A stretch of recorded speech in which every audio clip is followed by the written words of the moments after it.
Hello, everyone. Hello, good afternoon, everyone. Thank you so much for joining us here today. We have a really exciting discussion to lead our diversity in leadership talk here today. We have our Dean of the Frank G. Zarb School of Business, Dean Janet Lenahan, who will open us up with a welcome. Thanks, Letitia, and good afternoon, everyone. It's so great to see you all here. And on behalf of the Frank G. Zarb School of Business, I'd like to welcome you to our virtual event today, Diversity in Leadership, Opportunities and Challenges in the World of Work. You know, at Zarb, we are developing future global leaders, to coin a phrase that my dear friend Rich Hayes once said, and I think it's perfect for the mission of the Zarb School. And today's discussion is an especially important competency in their development.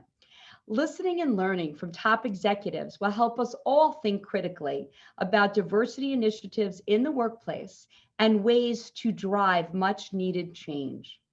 Events like today underscore the Zarb experience. Having two of our most successful alums as panelists, Trustee Debra Sandler and Executive Director at JPMorgan Chase, Tony Roche, who you will learn more about from our moderator, including their impressive achievements.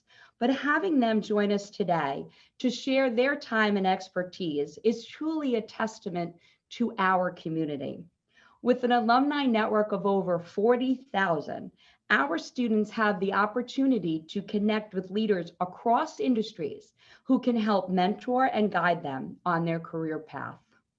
Today's discussion is an example of the strong bond we have as a community, and I'm very thankful to both Debra and Tony for being with us today and supporting our school. I also want to thank our moderator, Dr. Tsedale Melaku, for leading this important discussion and lending her expertise and insights to help us all think more deeply about these issues. We are truly honored to have her here with us today. And I know all of our students, faculty, and alums that are watching this afternoon will appreciate the opportunity to gain a better understanding of the opportunities and challenges facing leaders at the top levels of organizations. Conversations like this will help shape the next generation of leaders who can lead the charge on creating workplaces that celebrate diversity, creating organizational cultures that are inclusive and equitable, in which all employees' voices are valued and championed. I'll turn it back over to Dr. Letitia Vickery, our Associate Deans for Undergraduate Programs, to share more about our moderator. Thank you, Dean Lenahan. Now I have the pleasure today of introducing a dear friend of mine, Tsedale M. Melaku. Tsedale is a sociologist, postdoctoral research fellow at the Graduate Center of CUNY, and an author of the 2019 book, You Don't Look Like a Lawyer, Black Women and Systemic Gendered Racism. Her book reflects the emphasis of her scholarly interest on race, gender, class, workplace inequality, diversity, and occupations. You Don't Look Like a Lawyer focuses on how race and gender play a crucial role in the experiences of women of color in traditionally white institutional spaces, and specifically Black women. Dr. Melaku's work has been featured in the Harvard Business Review, the New York Times, Bloomberg Law Diverse Issues in Higher Education, NBC Left Field, The Today Show, and The Fair Observer. Her interdisciplinary research on women in the workplace unites three strands of significant sociological inquiry: diversity in the workplace, women in positions of leadership, and the impact of intersectional identities on advancement and opportunity. Dr. Melaku is currently working on her second book, The Handbook on Workplace Diversity and Stratification. She received her PhD and her master's in philosophy in sociology from the Graduate Center of CUNY and her BA in sociology and Africana studies from New York University. Dr. Melaku, thank you so much for moderating today's panel. Thank you so much for the invitation. I'm really, really excited to be here and to be in conversation with Tony and Debra. And I'm hoping that folks will be able to glean a lot from this discussion today. I would love to hear the ways in which both Debra and Tony have engaged in a lot of the work that they've done in their long career trajectories in various spaces, but seeing how that looks like in terms of leadership, and trying to figure out what best practices we can take away from this conversation today. So thank you both so much for allowing me to be in conversation with you. It's quite an honor, and I'm hoping that the participants today will be able to take a lot from the discussion that we're going to be having. I'll turn it over to Dr. Vickery. Dr. Melaku, thank you so much for setting the stage and taking the time to share your work and where your experience and research has led us in having this conversation. Now, I'd just like to take a moment to introduce two of our very dear executives in residence here at the Zarb School. I'll start first with Tony Roche. Tony joined the asset and wealth management business in 2020 as head of strategy for JPMorgan Chase. In this role, he is responsible for the delivery and execution of large-scale strategic initiatives across the global AWM operations organization. In addition, he is responsible for executing strategies that further incorporates the firm initiatives to promote fairness and equity for all employees, customer, and communities. Tony has a Bachelor's of Business Administration from Hofstra University and a Master of Business Administration in Corporate Finance from Dowling College. He is also a Lean Six Sigma certification in process improvement and project management. Tony is actively involved in community activities and is a lifetime member of the National Black MBA Association and a member of the American Insurance Association, the National African American Insurance Association, and the Alpha Phi Alpha Fraternity Incorporated. Thank you for joining us here today, Tony. And now for Debra A. Sandler. Debra is a visionary global C-level executive with strong marketing and operating management experience, a consistent record of creating, building, and leading businesses and iconic brands while driving significant growth at some of the world's leading blue chip companies. She has built and led groundbreaking multi-million-dollar platforms in non-traditional channels, led startups and brand innovations, launched mega brands, developed award-winning big idea campaigns, and worked on multi-billion-dollar segments as a management team member. A seasoned boardroom executive, Ms. Sandler has been included in the most influential board of directors by Women Inc. magazine, Best of the Boardroom by Hispanic Executive Magazine, the Savoy Magazine Power 300, and the Black Enterprise Registry of Black Corporate Directors. Ms. Sandler is a member of the board of directors at Archer Daniels Midland Inc., the Dollar General Corporation, and the Gannett Company, where she is chair of the Transformation Committee. She is also a member of the board of advisors for Pharmavite LLC, a wholly owned subsidiary of Otsuka Pharmaceuticals. Ms. Sandler is a trustee of her alma mater, Hofstra University, and a member of the Executive Leadership Council and the Latino Corporate Directors Association. We are so very looking forward to how you share your leadership experience, Debra and Tony. Yes, thank you for that wonderful introduction to our panelists. I would really love to start by just having you both speak a little bit about your personal trajectories. So, just tell us a little bit about yourself. How did you get, to the leadership positions that you have, and what are some of the challenges you face breaking down barriers to get there? I'd like to start with Debra. Okay, how much time do we have? That's a big question. So thank you, Tsedale. So I would describe my career as I'm fortunate to be in great spaces, work on great brands, work with great people in great corporations. I spent about a decade each at PepsiCo, Johnson & Johnson, and then Mars Incorporated. I came up through the marketing career and then transitioned to general management. And My sort of most fun fact is that I led the launch of Splenda no-calorie sweetener while I was at Johnson & Johnson. And to be honest, you know, selling $4 billion of chocolate in Mars wasn't a bad gig either. But I have, as you mentioned, sort of transitioned now into governance work, and it's completely different. What I would say about my career is, you know, the first, I spent 13 years actually at PepsiCo, and the first 5 or 6 years were perhaps the most difficult. Finding my way in corporate America, finding how, you know, to understand the culture, how we fit in. A lot of the things that you talk about in the study in terms of really figuring out that it was not just about going in and doing a good job.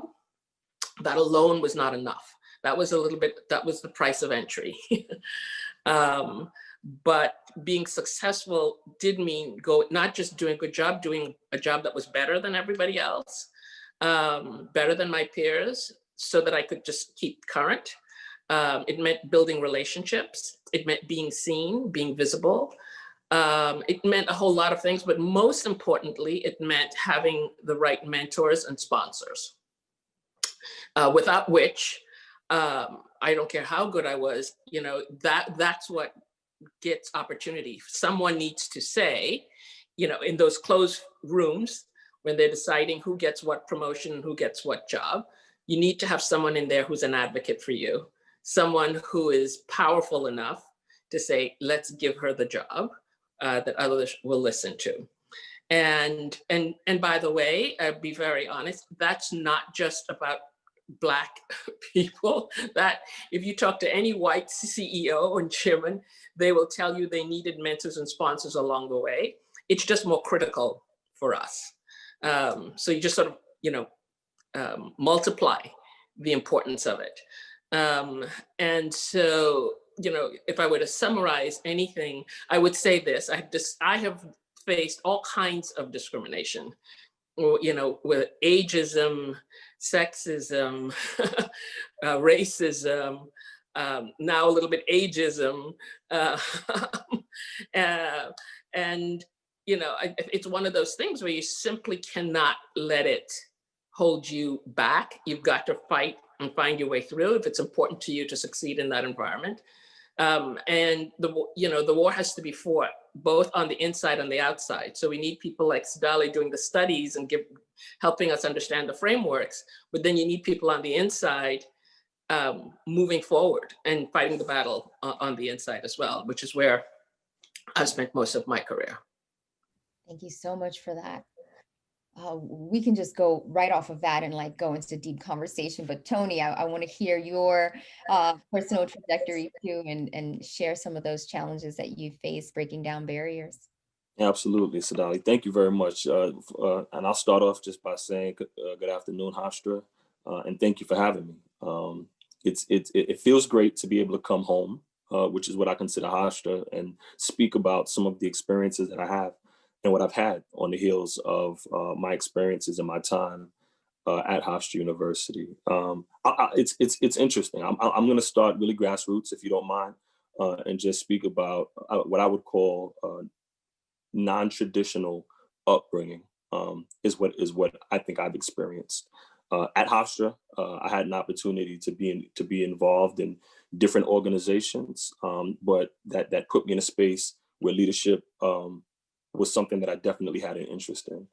I was given an opportunity to work, starting off in card services, essentially. I worked full-time while in school, and had an opportunity to get involved in insurance and financial services.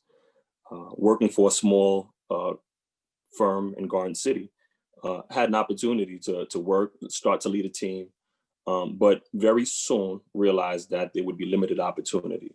And the reason why I think I start with that experience is because there were several factors that I think that contributed to the limits that I learned very early in my career. One was working with a very small firm, which was understandable, but the other piece was just realizing that I didn't fit in.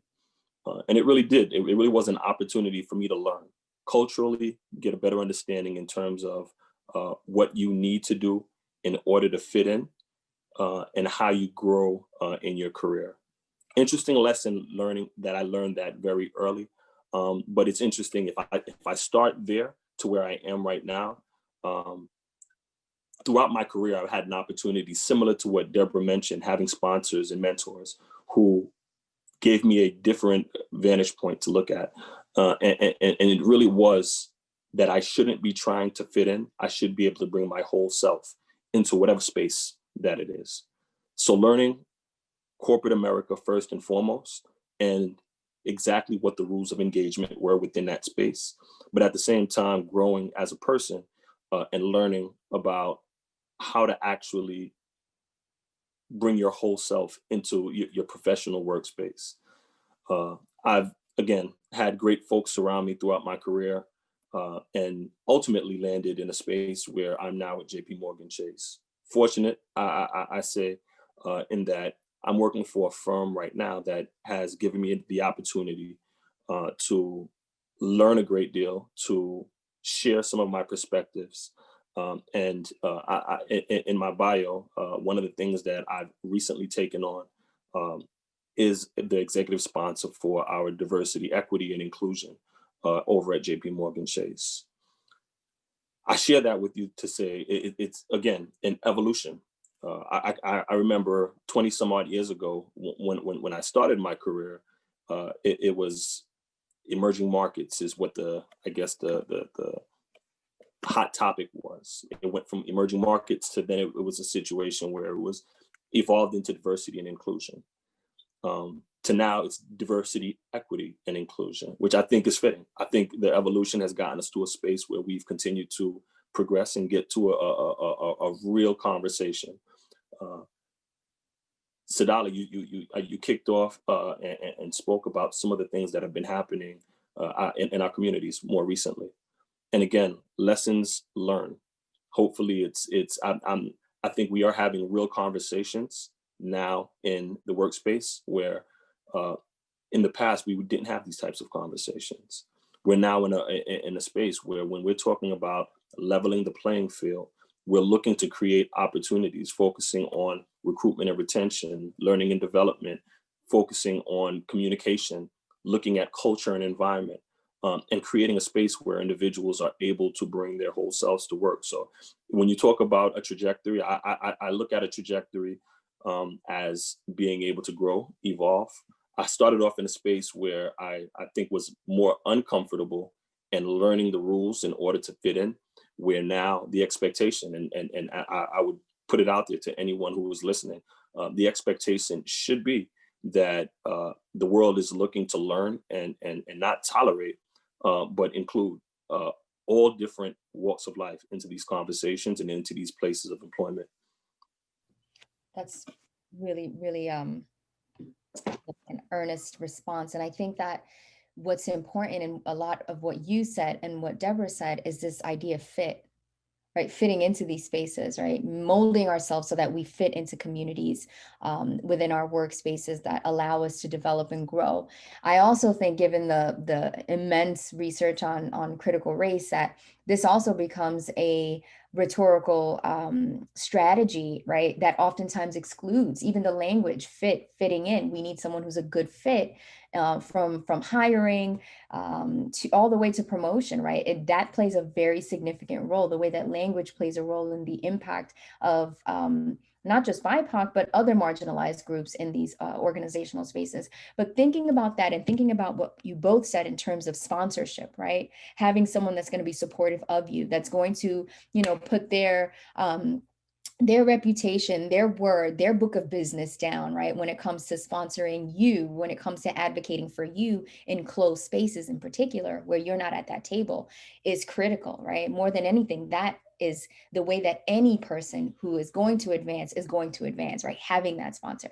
So could you both share with us a little bit about how were you able to, develop this genuine interest in your work, right? And then therefore have an opportunity to develop a relationship with that key stakeholder who then was able to support you. What are some things that you did? I know that there's a lot of people who are constantly asking me this particular question.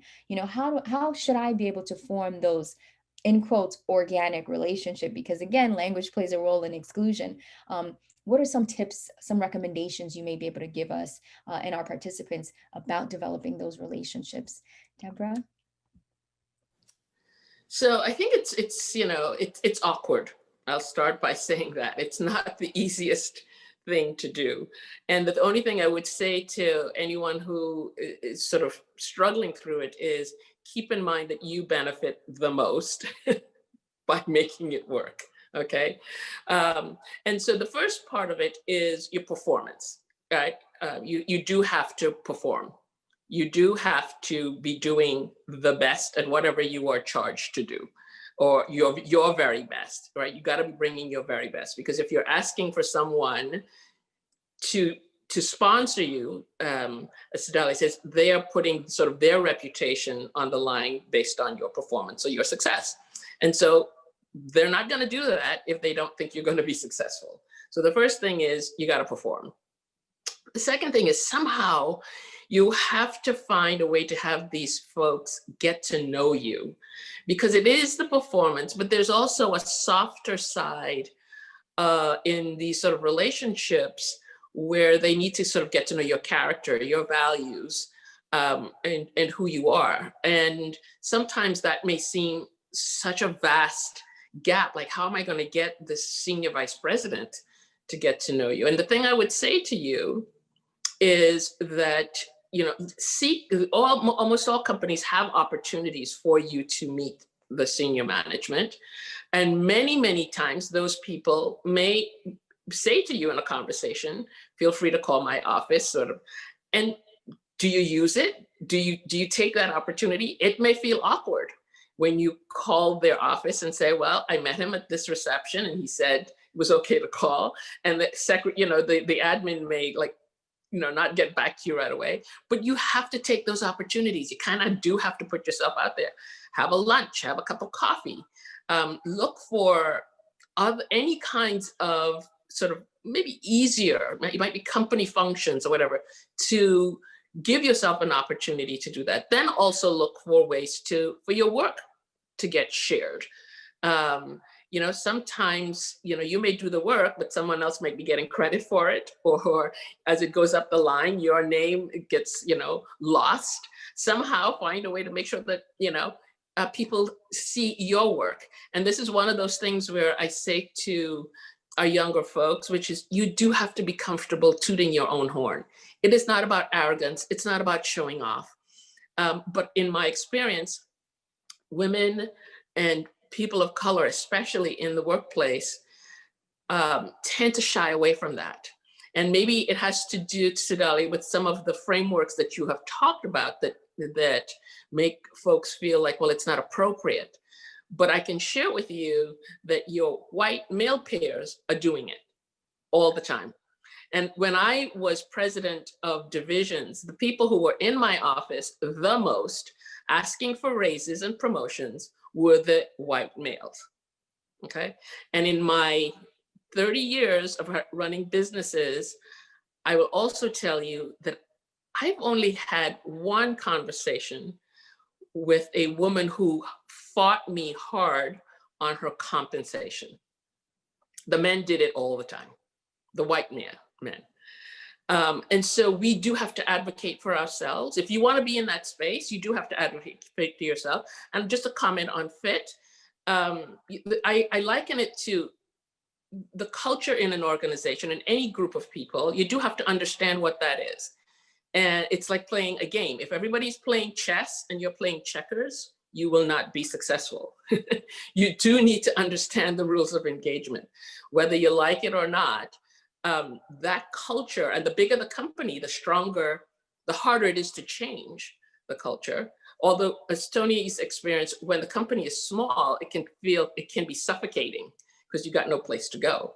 But you do have to understand the rules of engagement, and you do have to work very hard to build those social and what I call softer relationships that will then give you an opportunity. And someone will say, you know what, I've seen this Tony guy, his work's pretty good. I like his approach. He seems very ambitious. You know, I think we should give him a shot. I wish it were more scientific than that. It isn't.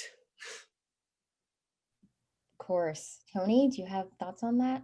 Yeah, two things that Debra said that I'd like to actually one piggyback and actually speak to as well. One being starting off with doing a great job first and foremost.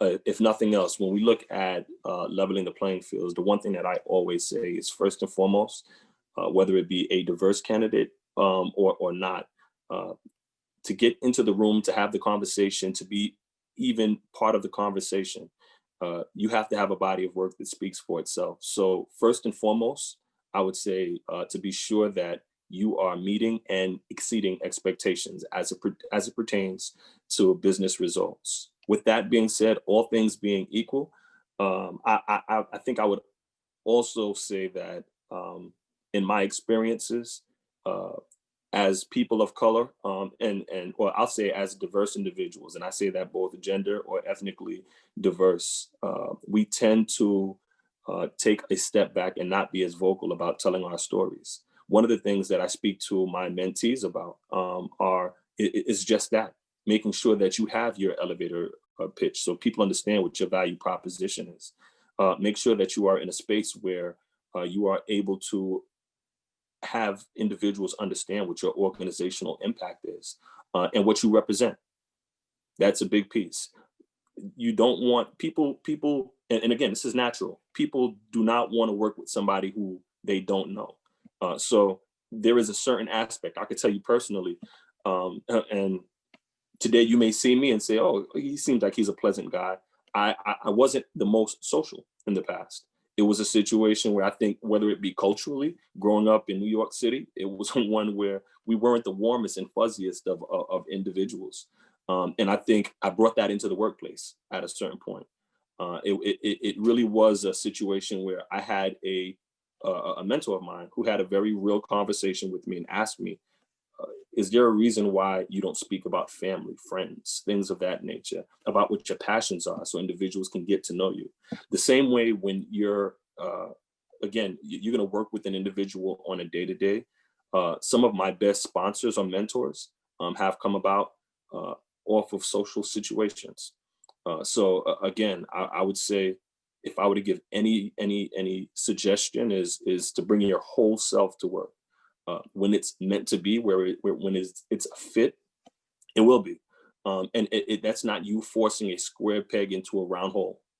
It's a situation where you are looking for an opportunity, you're working with people, but you are being yourself. The best part I would say about my career is that I love what I do.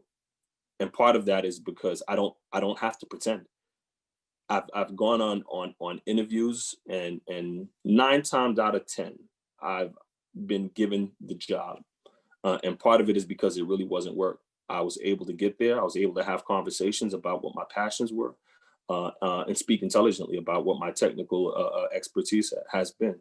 And it's worked out for me. So if I would tell you anything, don't pretend. If you have to pretend when you go into the workplace, you're going to be miserable and working every single day versus it being a labor of love. So just, I guess, think about those things. And Debra, again, you hit it on the nose. We have to tell our story, and it really, and we have to ask for what we want as well. Thank you.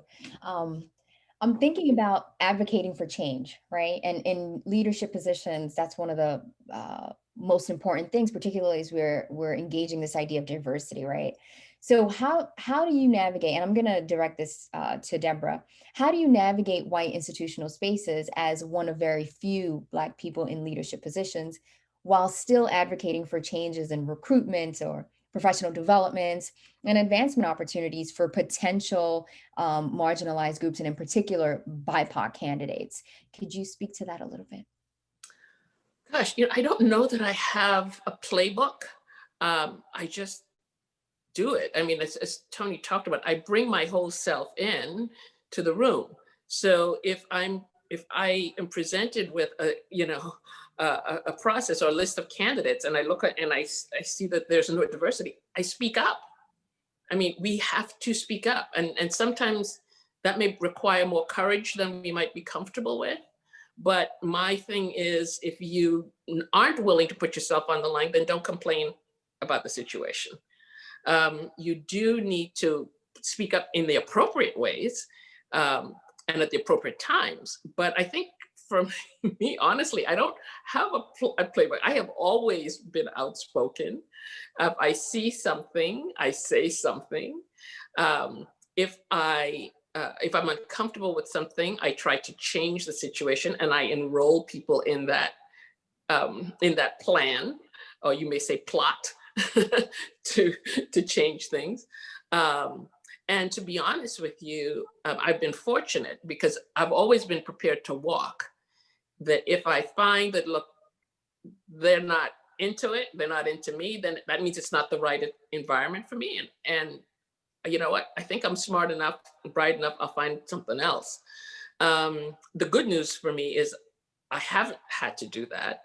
And I think sometimes it's because you have that mindset that you get those results. Smarter people than me can figure that out. But honestly, I don't really have a playbook. I just know that I have to be courageous and I have to speak up. And as the only one in the room, if I see a perfect example, a mentee of mine was working on a project. Her boss, we had a board meeting, a management team meeting, and her work was on the agenda. So I saw her, in the coffee room, and I said, "Hey, I see your project is on the agenda. I'll see you in the meeting." She said, "Well, I wasn't invited to the meeting." I said, "Well, wait, isn't it your work?" She said, "Yes, but my boss is going to present it." So we sat down to the meeting. The agenda topic came up, and I just said, "So where is she?" Let's call her Joanna. Where's Joanna? And her boss said, "Well, I was gonna, she doesn't need to be here. I've got it." And I said, why don't you go get her? Because I think it's a good idea for her to hear the responses that we have to her work. So I think at times we just have to be willing to do things like that. I didn't berate her boss, but I sent a very clear signal of what I expected and how I expected things to show up. And I also sent a message to Joanna. And so in terms of how I advocate, I kind of just do it. I think this is just a really wonderful way to think about allyship too, right? Right now we're having all these conversations about what it means to be an ally, and how important it is to have someone who is in a position to advocate, right, in order to drive systemic changes. So this I'm going to direct to Tony, and thinking about what this allyship means and how it fits in this moment that we're in. How do we get individuals who may perceive themselves as an ally, and yet engages in problematic behavior that reproduces inequities, to recognize this? What are some takeaways that you may have from your experiences with allyship, and with folks who have presented themselves as allies to you? It's an interesting question, because here's what I'll say. I think we often get caught up in doing what the norm is. And as we continue to do those things, we look at them as best practices, or we title them different corporate acceptable type of terms. And again, it's a best practice. But what we don't realize is that we're continuing to do the same thing over and over again. I think one of the things that I've tried to do when I see that happening, is just to ask questions. The same way any other business process. If you think about DEI at this point, it should be, or we'd like for it to be, no longer an initiative, but a way of doing business. You want things to be equitable. We want to create an inclusive environment. So as we look and try to continue on this journey, we need to be innovative in what our approach is. Something as simple as asking a question. I can tell you, using an example, I know at one point we were big on looking at diverse slates of candidates. What exactly does that mean? That was the best practice, diverse slates of candidates. So if you had a requisition, a role that you were looking to fill, you want to make sure that you have someone who is either ethnically, gender diverse that's involved in that process. And that would check a box, and that would say, this is what's happening. Allies would push, and they would say, this is what we're going to do. We're going to get individuals that are both gender and ethnically diverse, and that checks a box, so that way it appears as if we're doing things better. Not realizing that the same individuals that are interviewing are white men.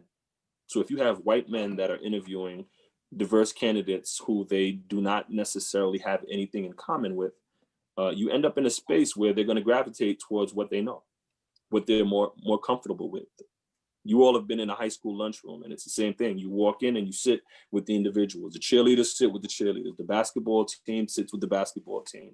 It's the same thing if you think about it in corporate America. In layman's terms, you're interviewing individuals, you're going to gravitate towards the person who you play golf with. So, I mean, with that being said, you try things differently. And I think as we have conversations and we try to change the norm, the best practice from my perspective has been trying things differently.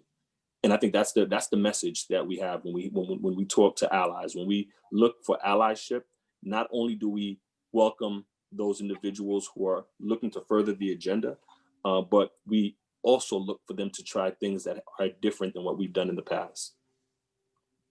Absolutely. And I think this really does tie into the moment, right? We're talking about COVID, we're talking about racial upheaval, we're talking about a contentious election, and we're talking about it in spaces where, you know, being political, right, being vocal oftentimes isn't seen as a positive, and specifically for Black professionals.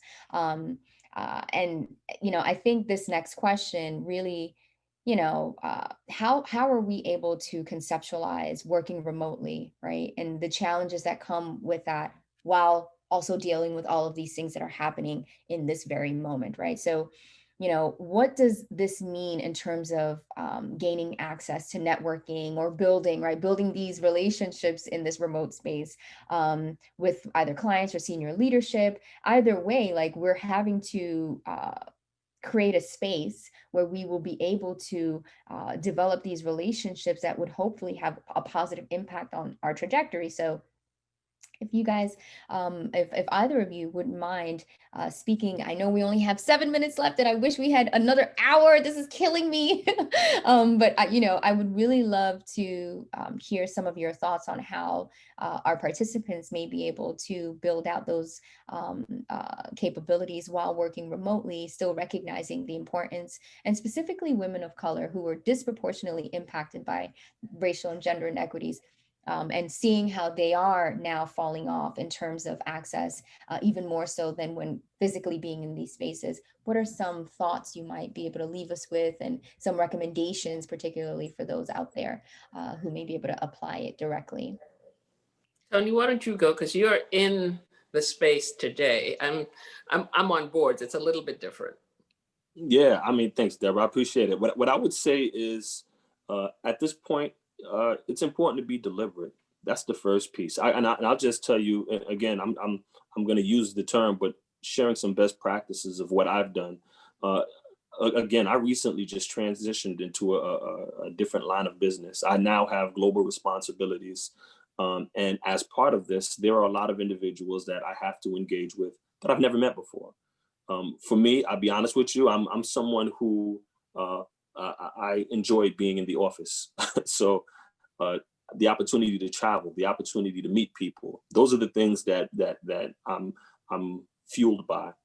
So right now, recently transitioning into this space, one of the things that I've been very deliberate about is scheduling time with different individuals. You really have to sit back. Zoom is as much of a tool as it is.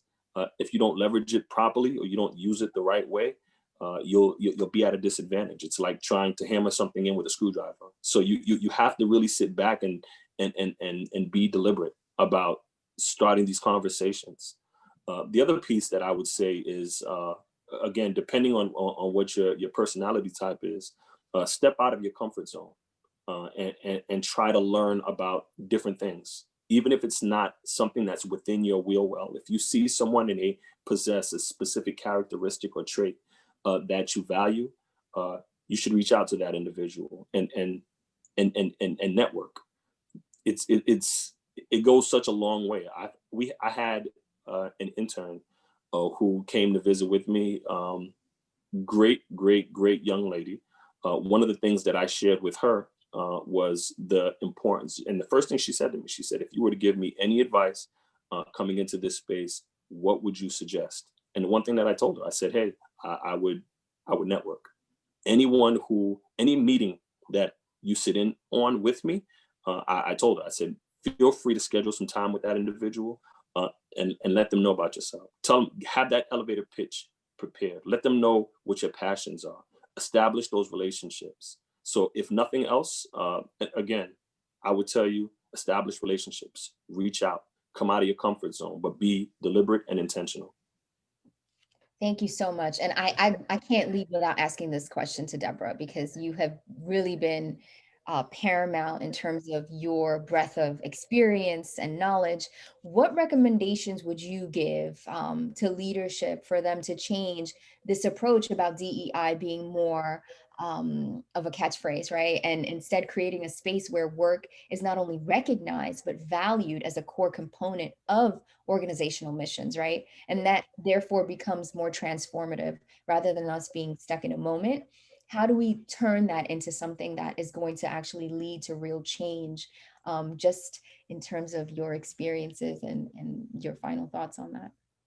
Yeah, so what I would say is, and I do speak to leaders about this, and the reality is most of the leaders that I am speaking to are, 60-plus-year-old white males, and let's just say it's a little harder for them to change.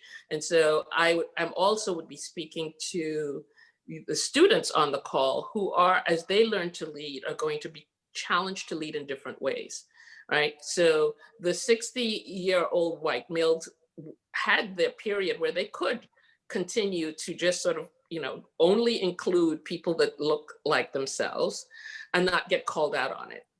And more, whether it's shareholders or consumers, are shining a light on these practices, as you saw from that New York Times story, and highlighting some of the hypocrisy of, firms saying, hey, look, we're so committed to this, and then turning around with that behavior.